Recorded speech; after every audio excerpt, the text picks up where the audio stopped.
Good afternoon, everyone. I'm Hua-sen. I come from Hebei University of Technology, China. It's a great honor for me to give a speech at the conference. The title of my report is IFIPTM Hard Secret Sharing Scheme with Efficient Cheater Identifying. This work is a joint work of Professor Zhang Mingwu, Sun Daijie, and me. Let's consider the following scenario. In a company, a dinner shares a secret key S of an encrypted file to other 4 colleagues. Each colleague gets a sub-secret key, or this sub-secret key are recover S. When this encrypted file is needed, all colleagues are required to submit their shares to recover S. At this time, if someone submits a fake share, this person, we call the cheater, can obtain S and decrypt the encrypted file. But others cannot, which may bring threat and cause losses to the company. To solve this problem, we propose a file secret sharing scheme in our paper, which can identify cheaters efficiently. Our scheme consists of 3 phases: distribution, reconstruction, and cheat identification. In the distribution phase, the donor who owns a secret S, and he wants to share it with participants. P1, P2, Pn. First, he divides S into several subsecrets and distributes them to participants. Each participant has 3 subsecrets. In the reconstruction phase, all participants in turn submit their subsecrets to recover S. During reconstruction, if any participant submit a fake secret share, the rest of the participants cannot get S. Under such case, the participants perform the cheat identification algorithm to identify the cheaters in participants. In the cheat identification phase, we can find out all cheaters in participants. Below, we will describe the detail of the 3 phases. In the distribution phase, the donor has a secret message S, which may be the key to a secret document or the password to open the vault door. Now, the donor wants to share the secret S among participants P1, P2, Pn. First, he generates a decreasing sequence which contains the integers, in which we assume AL is the smallest integer, and AL satisfies D times of it is equal to S. Then the donor, in turn, takes the V integers as constant terms to generate V different T-1 degree polynomials. Denote them as f1x, f2x, fvx. After that, the donor distributes V secret shares to each participant according to the V polynomials. He computes f11, f21, fv1 and sets them to p1, computes f12, f22, fv2 and sets these values to p2. He computes f1n, f2n, fvn and sets them to pn. After that, each participant gets V secret shares.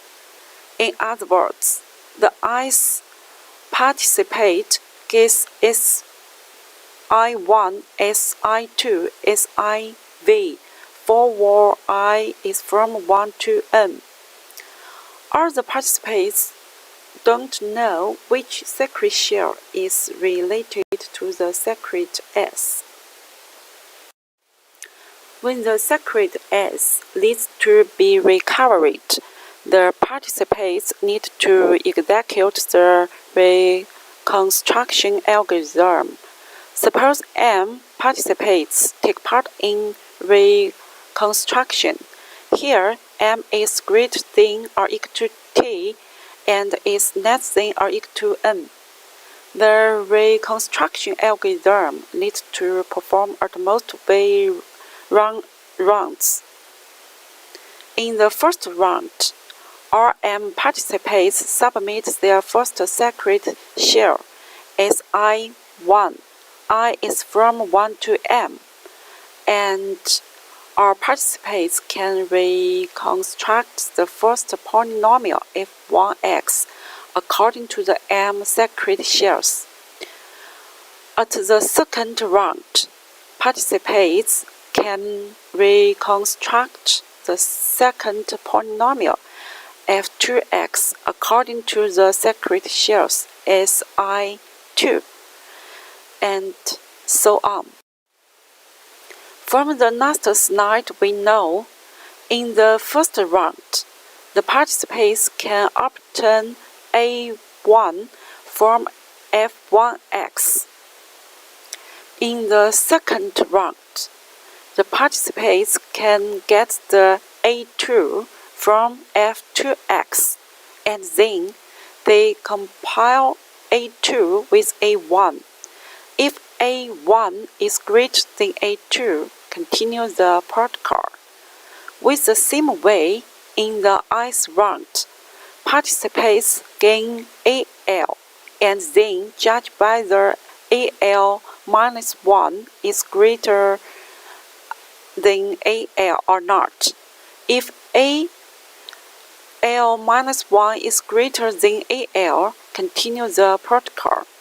In the AL plus 1's round, participants obtain AL plus 1, and if AL plus 1 is greater than AL, then the participant can recover secret S based on D provided by the donor.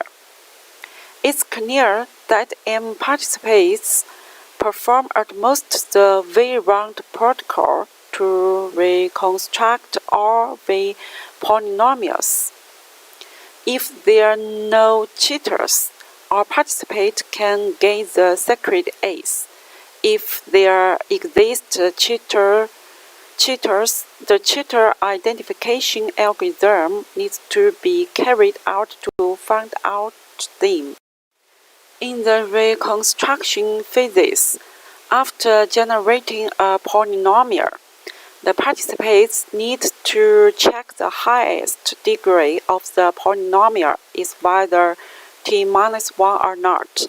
If not, they will execute the cheater identification algorithm to find out all cheaters. Suppose in the second reconstruction round, and the participant P2 submits a false secret shell S prime to 2, which will result in generate a wrong polynomial f prime 2x. In this case, the participants check the highest degree of f prime 2x is not t minus 1, which means that there exist cheaters, and the cheater identification algorithm will be triggered to identify cheaters. Suppose in the case reconstruction round, the cheater identification algorithm is triggered. The cheater identification algorithm generates U-mark vectors C1, C2, C3, Cu according to M secret shells S1k, S2k, S3k, Smk submitted by participants. Each mark vector consists of T1s and m minus T0s, and all mark vectors are different from each other. These U mark vectors can be regarded as U different combinations of taking T elements from M elements. According to C1, in which the first T elements are 1s and the last M minus T elements are zeros, participants P1, P2, Pt are selected to take part in the reconstruction process to obtain Fk1x. We can obtain AK1 is equal to Fk10 as an identifier.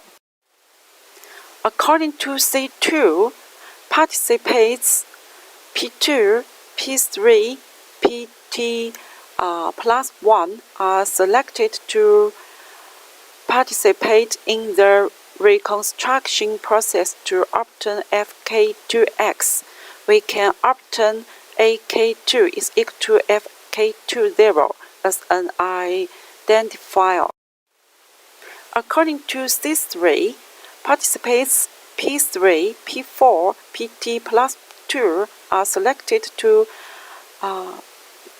participate in the reconstruction process to obtain Fk3x. We can obtain AK3 is equal to Fk30 as an identifier. With the same way, we can gain U identifiers AK1, AK2, AK3, AKU.